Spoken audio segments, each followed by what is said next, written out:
Thanks for tuning in to Stay Sharp with Razorleaf, your secret weapon for all things digital in products and manufacturing.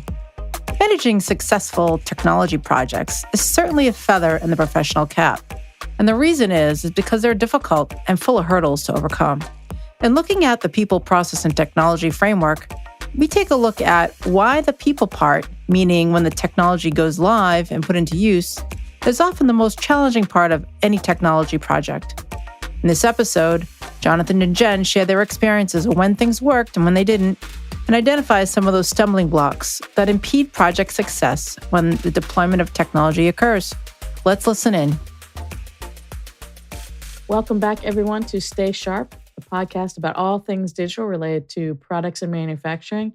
I am Jen Farilla, and I'm here today with my co-host, Jonathan Scott. Hey, everybody. And today we are talking about one of the most critical and the most overlooked, definitely the most unpredictable part of any technology implementation. And personally speaking, my favorite, people. People. We have, yes. We have talked. We've. I don't know how many times we've been talking about whether it's PLM or PDM or MES or like any of the different podcasts. We always come back to at some point. Well, I mean, you have to worry about like talking to the people, making sure they're okay with it, and getting buy-in. Like, why is this even? We're looking for problems or solutions to solve technical problems, right? Why are we even talking about people? Why is it such a problem? I think that's great, right? It's so ironic about the work that we do. People call us constantly because they want to talk about the technical problems and technology and solutions. And that part is hard. I mean, that's not, I don't mean to minimize it, but it is funny. We get called for one reason, but what do we end up spending time talking about is the people issues, right? Or at least, I mean, think about our podcast. Like you said, we start on all these technical topics, but what do we come around to? Oh, don't forget the people issues. So why is that such a big deal? Like, what about people? Because I'm trying to think about the sim data thing. They're always talking about technology, process, and people. And data. Now they've added data, I think. I don't. Maybe they haven't added it, but I hear some people add data to it. But yeah. Why is that? It's a great point. And I think here's my take on it. Everybody talks about a technology project and what problem do they need to solve and what is the challenge and that kind of thing. And that's how they think about the project and that's how they define it and justify it, all those things. But when you're ready to go do something about it and somebody says, well, am I going to get the benefit I need out of this? It's always going to come back around to, but are people going to use it? Will we adopt it? Right? Because they realize that. You frame it as a technical problem, but then at the end of the day, you realize that, well, it's not really a technical problem if nobody does anything with it. And so that's how we get back to people, right? As everyone realizes the rubber meets the road in organizations when people use tools to get things done. And these tools don't drive themselves, at least not yet. Right. AI. It'll happen. Right. But no, I think you're right. Too often and you're right, none of the solutions are easy, but they are easier to develop in a vacuum almost. Right. Like in an ideal world, we'll put this in place and everything will run smoothly. But what you don't consider are the skills of the people that are working with the current tools, whether or not they think it's a problem, whether or not they want to be part of the solution, what their fears are about, well, wait, what does this mean about my job? So their willingness. Yeah, you just used a great analogy, right? That it made me think of variables, controlling variables in an experiment, right? Which is when you have a technical problem and you want a technical solution. These are complex technical problems, right? I mean, arguably the things we're talking about, deploying systems and all that, they're complicated with complicated data models and data sets and legacy data and all those things. But when you start to add in those things you just mentioned, skill sets, motivations, different people's understandings, the number of variables involved in the problem you're trying to work just exploded exponentially. And so we would all love, we engineers, scientists, people who think like me, I guess, we would all like to simplify the problem down to reduce the number of variables to make it easier to solve the problem, right? I mean, that's what engineering is about, is taking the complex world of physics and making some assumptions to simplify the problem to something solvable. And so that's what we do. And to your point, at the very beginning, when you're introducing the podcast is, and sometimes the most unpredictable part, people. That's it. The people are hard to, to understand, to predict, to explain, to control, to all those things. And therefore, we kind of leave them till last because it's hard. We'll just take them out of the equation. Right. Just take them out of the equation. Yeah. We've simplified the equation to remove extraneous effects. Yeah. The uncertainty principle. Right. So, and I'm going to add two other, and I can do this because I actually belong to both groups. Okay. Two other aspects, not just that, because we're talking about all things digital, right? Yeah. So the folks that we're talking about, they are largely engineers. Engineers, generally speaking, pride themselves, and I can say this again, anybody that's listening, I am an engineer by trade, okay? So I'm not pointing fingers that I'm not pointing at myself. Engineers by trade, are taught to trust the process, trust their own ability to solve the process. We all spent 4 to 5 years in school just learning to apply the engineering problem-solving method. So we trust ourselves and what we know, okay? And, the old adage, it ain't broke, don't fix it, came from an engineer. Okay, so there's that one aspect where we're talking primarily our audience is engineers. The other is a lot of our audience, and again, in the same group, of a certain age, where change doesn't come as fluidly as it might to my 22-year-old.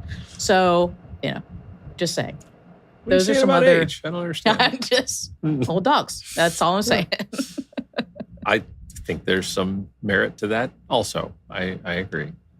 I think, to your point about we leave it out, it's a good way to simplify and solve the problem. And there's merit to that. There is merit to, at the very beginning of a project or an idea or a concept or something, is this a solvable problem before I dig in? Okay, well, to determine that, maybe you do need to do some simplification and say, well, let's assume we can handle the people and make those changes. Let's assume we can do this. And let's assume we have budget. And let's assume we have time. And and all right, then you get down to can we solve it? Yeah, we can solve it. Okay, but the critical piece is don't forget to come back to your budget, your time, and your people, and all the things that you simplified out of the equation when you were trying to decide if it was solvable.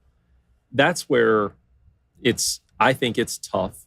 My observation of working with our customers, people who aren't our customers in industry, talking with people at events, and just hearing what people have to say in the industry is that's where it gets hard, is remembering to include the people back in the project and to what degree people do that. I think that's where this is hard. I think you're right, because you have to go back to time, right? You have to bring that back in. You have to bring in budget. Right. And, hardware and those sorts of things. People are a little easier to overlook till the very end. Well, and that's because a lot of times you can convince yourself that they don't come in until the very end because of the way the project might run, right?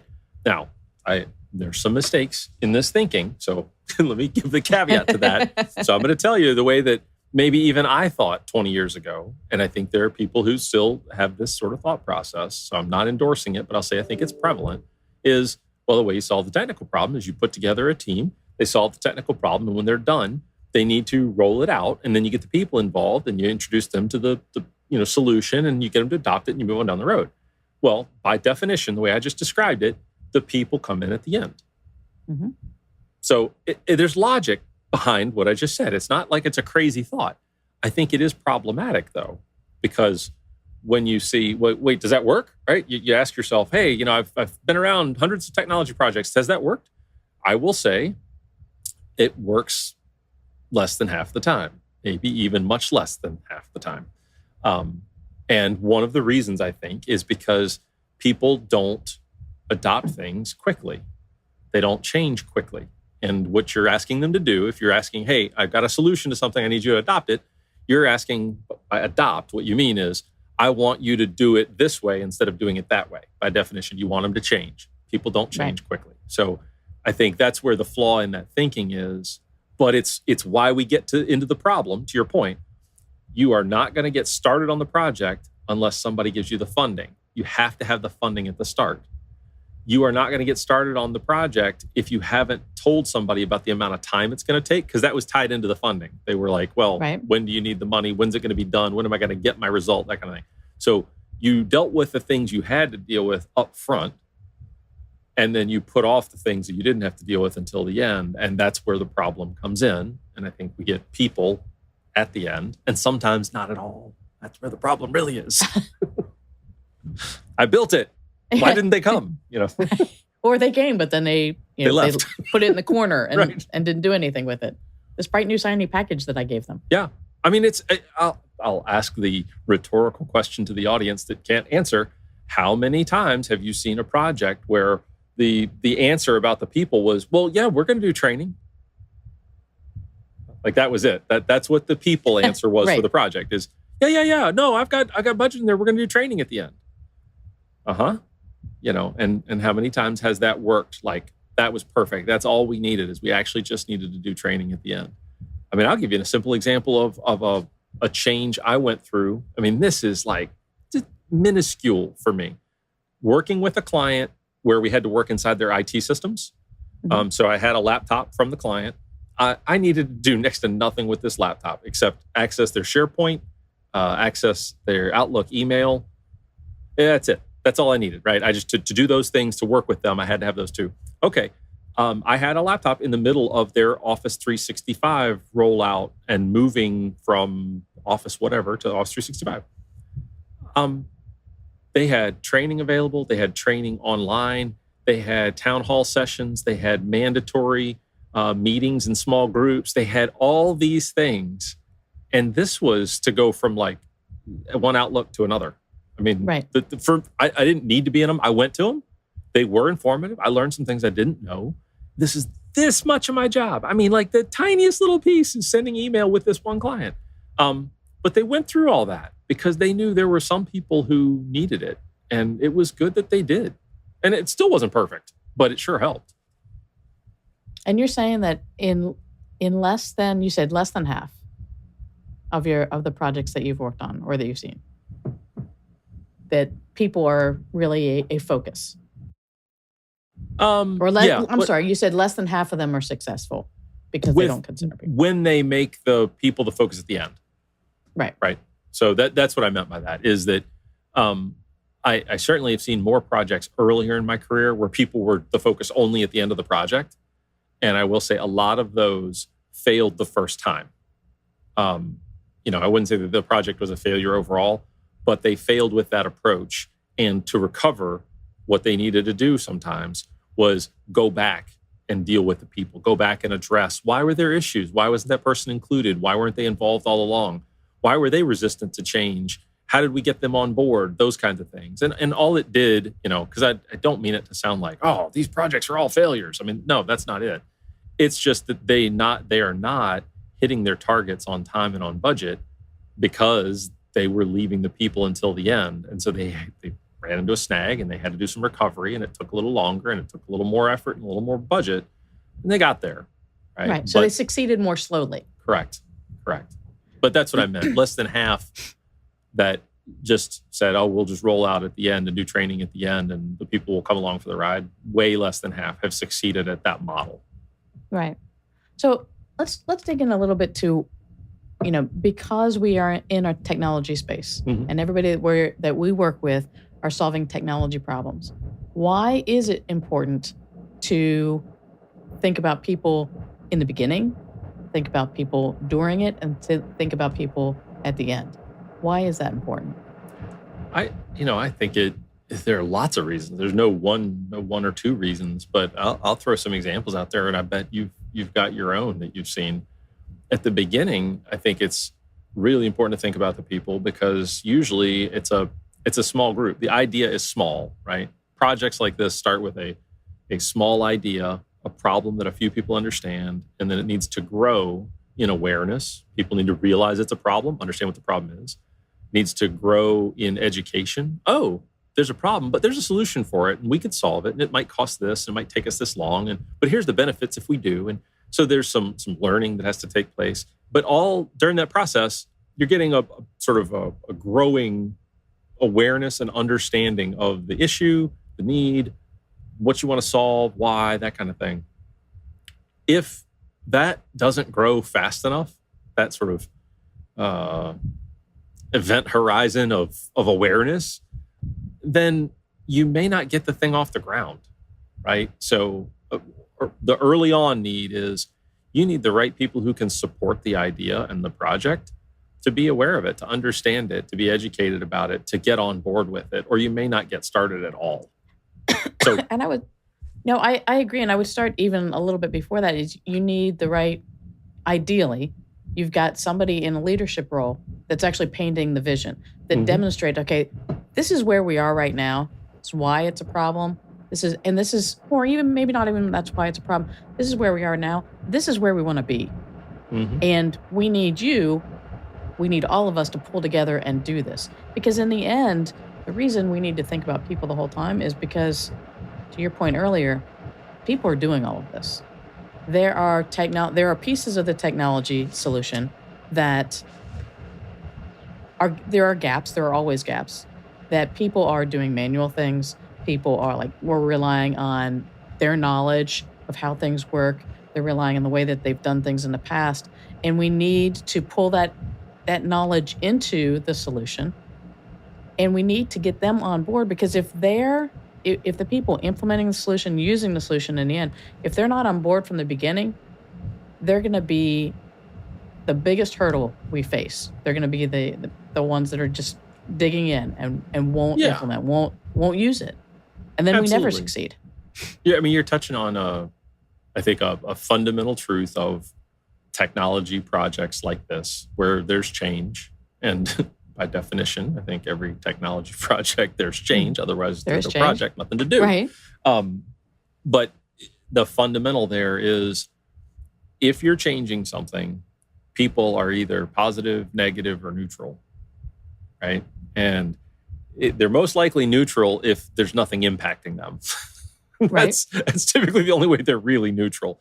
That, or they're checked out, they don't really care anyway. But generally, it's going to be positive or negative is how they're going to view it. And I mean, I'm no psychologist, and there's lots of books on enterprise change and organizational change and all those kinds of things. But when change happens, people are either going to get excited, get motivated, get on board, want to be helping, want to do something with it, that kind of thing, or they're going to be resistant and I don't like it. I don't need to do it. You're wasting my time. That's going to make me less efficient. It's one of those two attitudes, right? And I think that's what you're getting at when you say, well, that's why you got to talk about it early, right? I mean, if your chances of getting somebody on board, excited, energetic, on the positive side of that, are greatly increased by bringing the idea, the notion of change to them, rather than waiting until they find out about it.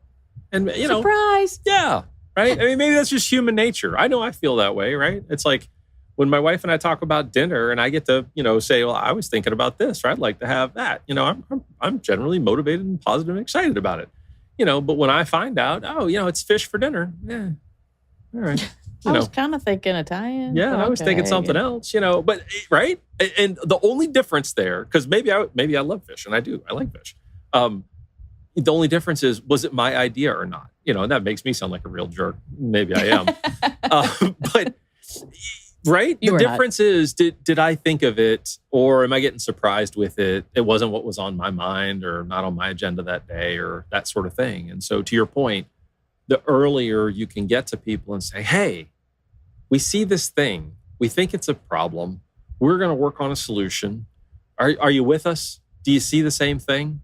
Because you also maybe are giving them the psychological safety or space or whatever to disagree with you before you've jumped all in and you're 8 months into a project, et cetera. Like if they're like, I don't really think that's a problem, I wouldn't change a thing.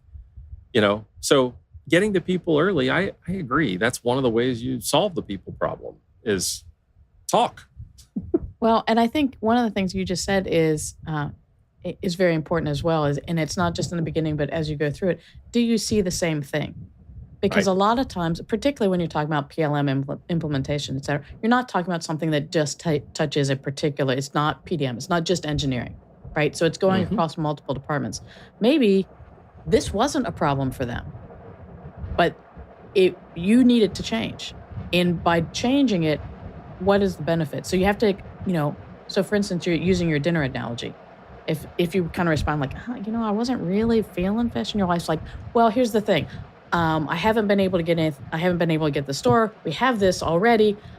I can make it easily, or I can run to the store, but it's gonna take another hour. And blah. Like, Right. oh, you know what? Fish sounds great. Yeah, I'm hungry. Fish is good. Yeah, That's the thing. Like, just additional perspective. Like, okay, you know what? We're part of a team. That makes sense to me.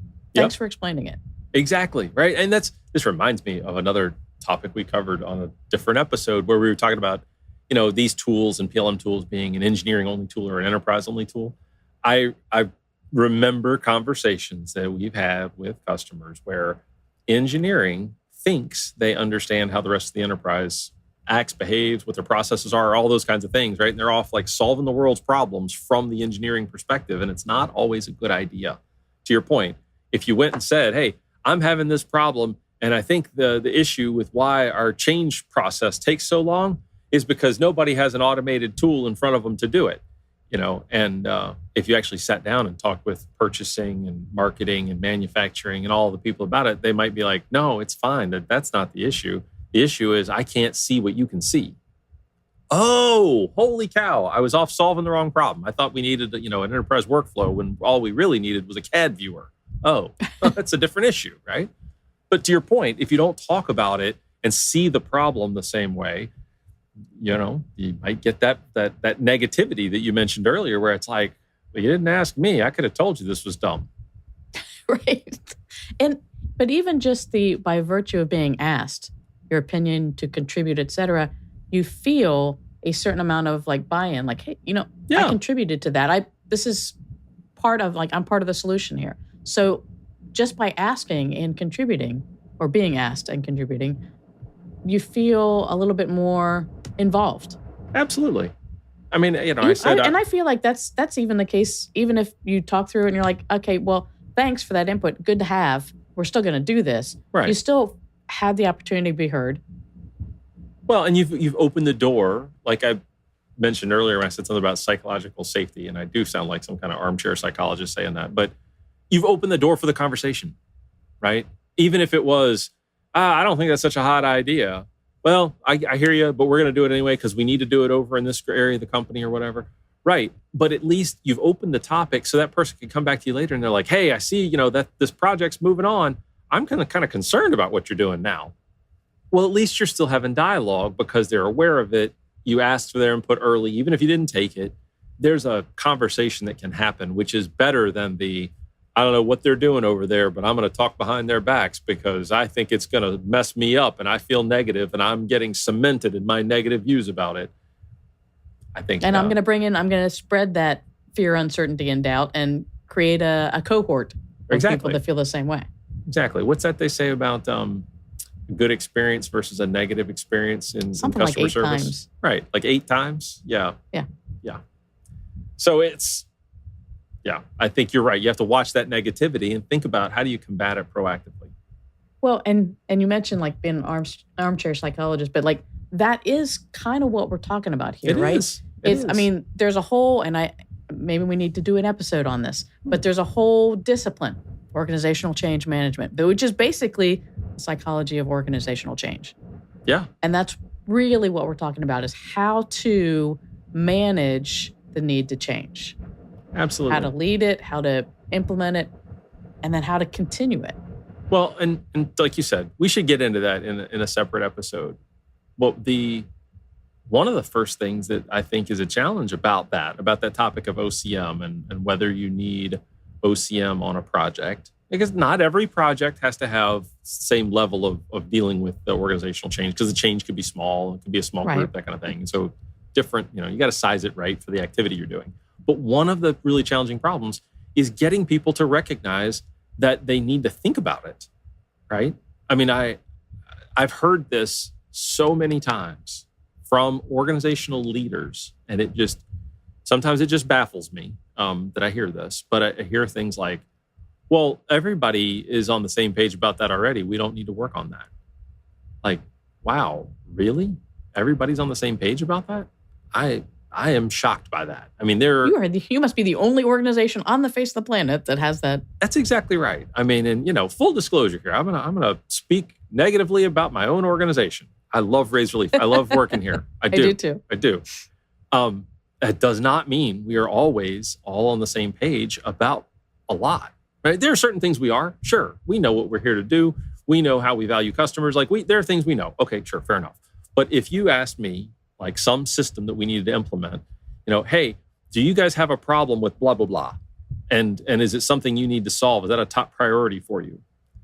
I am sure my answers would be different than yours, Jen. They would be different than probably 5 other people you could randomly ask at Razorleaf. So to say something like a PLM project or some, we're going model-based or what, to ask that kind of question and have a leader in an organization say, no, don't worry about that. We're all on the same page about that already. I hear that so many times, and I don't know if it's ever been true when somebody's told me that. Like, no, we're fully aligned.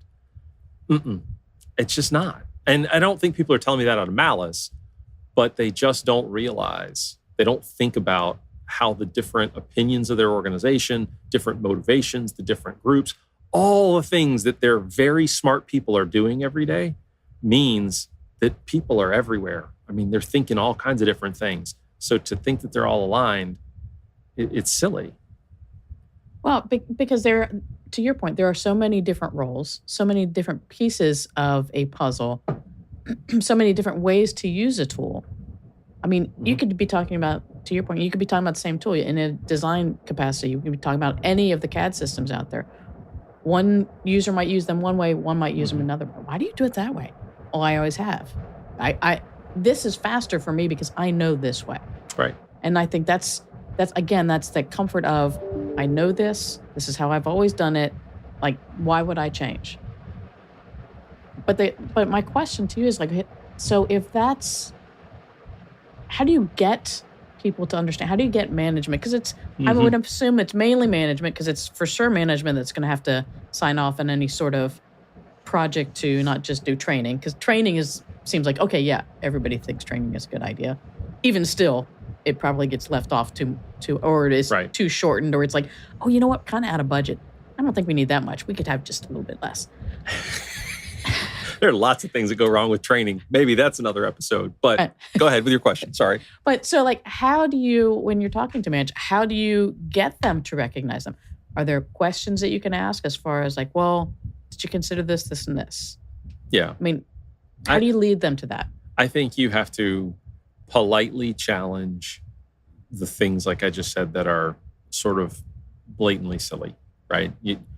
And every person's different. And, as a leader within our organization, I will put myself in this camp. Some leaders will have a little bit of ego, me included. And that's sometimes why you're in a leadership position, because you think you have conviction to think what you think is right, and you want to go lead based on that. So you have to be sensitive about challenging it, but you do have to challenge it. You have to say things like, really? So, I mean, you really think that if I went and asked, your couple of frontline managers what their top objective was, or what, whether this was in their top 3 objectives, you think they would all align? And that might be an easy one. They might say yes, right? Because some organizations are very clear on KPIs, or they do OKRs for management, and everybody every day has exactly what their top 3 objectives are. Okay, that might be. But then you have to just dig a little further and say, okay, but if I ask them to just, without looking anything up, if I ask them to describe your organizational goal for becoming model-based, what would they say? Do you think they would all give the same answer, or would we get some different flavors, right? And as you get people to be thoughtful about it, I do think you can get them to open up to the idea that maybe there isn't clear alignment. Maybe they could do more to communicate, those kinds of things. And once you open up that idea of doubting the fact that everybody's in their head, right? Because that's really what they're saying. Is like, everybody thinks just like I do. They're all in my head all day, every day. Once you've gotten that notion opened up, then I think you can dig in and say, okay, well, how do you do it today? When you do need to align people, what do you do? Because this idea of helping them communicate, helping them align, those kinds of things, a lot of the ideas of what they need to do they're not rocket science. It's not new and innovative. It's just remembering to do the right things, right? So Right. I think it is reminding them of things they already know is how you get somebody into that conversation. Now, there's a next step to it, which is, okay, so how do you get them to go beyond that and really take the actions they need to? That's a little trickier, right? And I think it'd be interesting. I think one of the things you said was ask them what they do now when they want, basically what have your past experiences been with change within your organization? What did you do as far as how to prepare people for change and how to manage that? How did it go? yeah.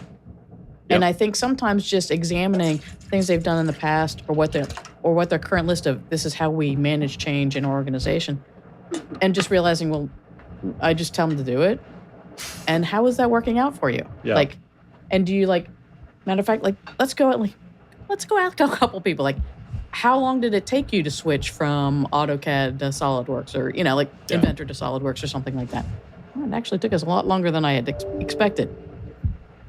Let's dig into that. Just showing good examples of, and I'm sure that there are probably even more bad examples of change gone wrong or extremely slow, I think would be a good way to I think you're right. And I think there's, I didn't say it, but you're right in bringing it up that if politely challenging someone doesn't get you there, I think the next step is, all right, you don't mind if I talk to a few people in your organization, right?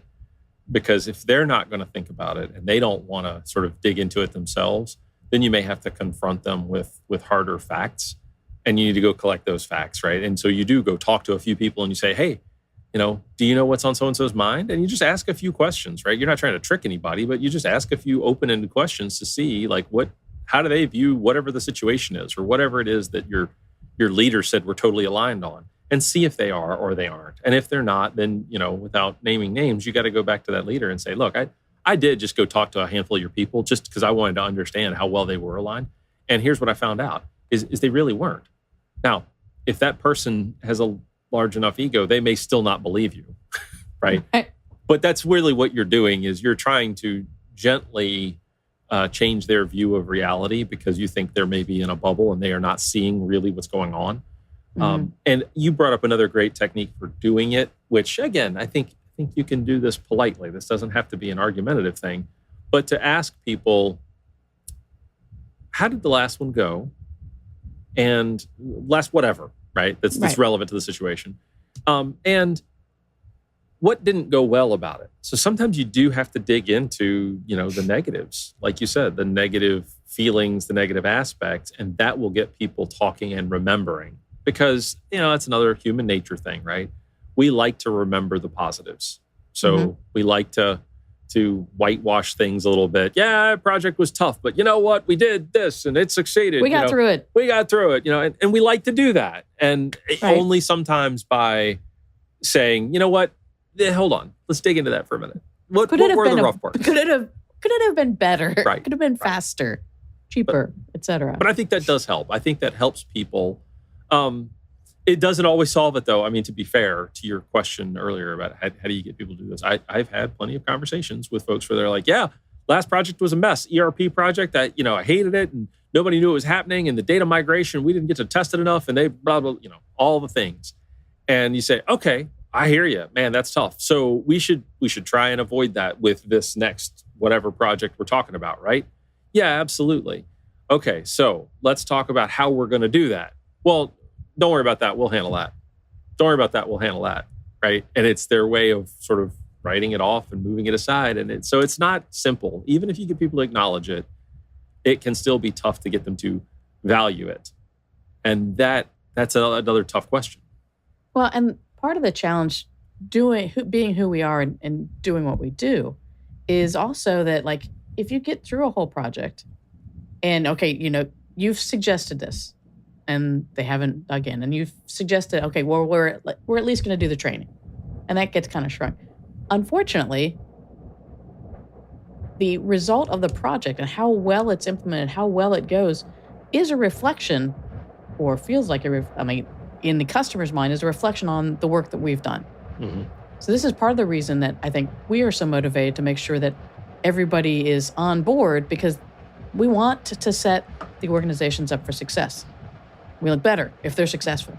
But if you look back, okay, we've tried to do that along the way. We finally get to the point that, okay, they're not doing all the things that we'd like them to do, but okay, they have dedicated themselves to training.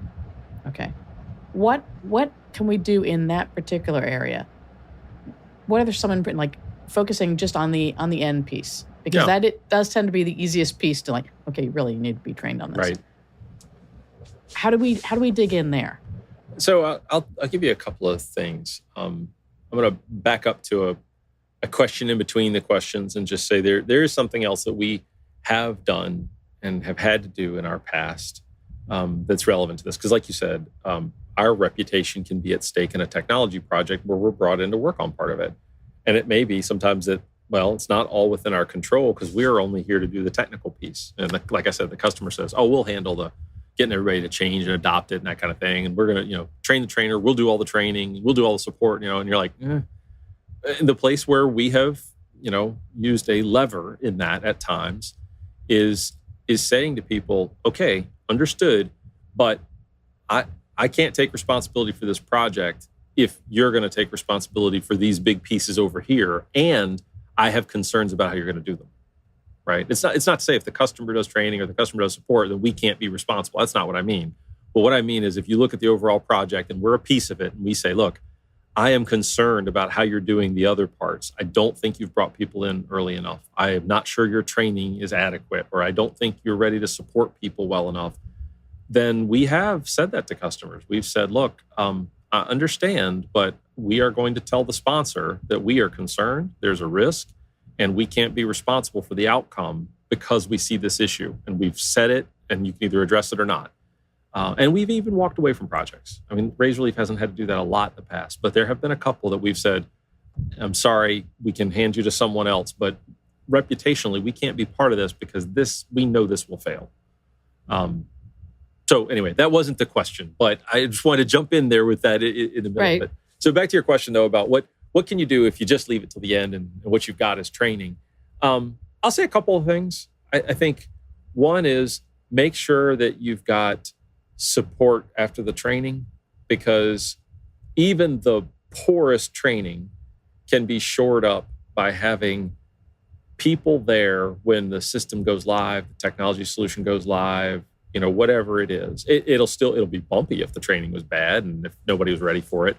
But face-to-face time, having an expert there with you to help solve the problem can really patch over a lot of problems, right? We've done plenty of projects where, what we might call hypercare support, right? The support that happens the day after go live or cut over, where we've had a team of 5 or 6 consultants there, right? For 40 engineers. And it's painful, right? People, I can't do this. I can't get in. I can't, and like it sounds running from like one fire to another. Right. It sounds like chaos, and it is. But people to people, like, I'm here to help you. I know this is a mess, but I'm here to help you. People will work with you and you'll work through it in the trenches and get it done. So that's one thing you can do, right? Is just put the right resources on it at the moment that people are really going to need your help. That's one thing. Another one I'll throw out there is make sure the training really addresses what the people need. I've seen lots and lots of training done that is software-based training. And there's a place for that. There's a place for, here's how the software works. Here's what this click does, right? But for a lot of what we're talking about, when the organization needs to change how they do work day to day and their process changes and people, how they do their work changes, the training they need is, how do you do your work? Not what does that button do, right? They need to know, all right, to get a bill of material approved, I have to go here, search this, pull up that screen, switch to here, use this command, and then this button, and I'll get the bill of material approved. All right. So you did process-based training. That's what I was just going to say. It's process-based rather than product-based. Right. Rather than functionality-based or tool-based or whatever it is. But process-based. So to me, those are two that I would say are very helpful. There are more, right? There's having a knowledge base. There's lots of best practices around training. If you're you're going to kind of screw the pooch all the way up into it, but you're going to do some decent training. There's some things that'll help make that go better. I agree. Right. It's definitely not squeezing the training down now that you finally got to the end of the project. No. That's not the way to go. No. Gotcha. That's not the answer. Yeah. Do it all in one day. No, that's not it. But, I bet we could talk about this a lot longer, but I, Jen, am looking at the time and saying, wait, perhaps. See, I told you this was one of my favorite topics. So yes, I can see that necessarily we probably do need to wrap things up at this point. But I do think the point of this particular podcast was to acknowledge, yes, people are hard. Mm-hmm. Implementing technology, and it involves people, is going to be challenging. There are reasons behind that. There are ways to address that. And just kind of acknowledging it, this is a problem. This is something you need to think about before, during, and after. And then probably a little bit later too, mm-hmm. just to make sure. So maybe we do take this to at least another session or two and talk about organizational change management. What are the pieces of, how do you specifically overcome some of that resistance to change? I think that's it. And I think to your point, we need to do an episode about what OCM is and why it's important early, middle, late, after late, right? It's all along the path. Why does it matter? Why is it not just a thing you do at the end to say, I hope everybody adopts it? So I think, we should dig into that. All right. Well, I love coming away from a podcast with another a topic for another podcast. Indeed. We're getting really good at that. Well, thank you, Jonathan, for joining me today. And absolutely, this was fun. All of our, it was. And all of our listeners, if there was something that we didn't bring up that you think that we should have, or you have any questions about this, or anything you'd like us to discuss when we do dig into OCM, please reach out via social media, on our website, etc. You can find the podcast wherever you get your podcasts. And until next time, stay sharp. Oh, I want to add one more. Or horror stories.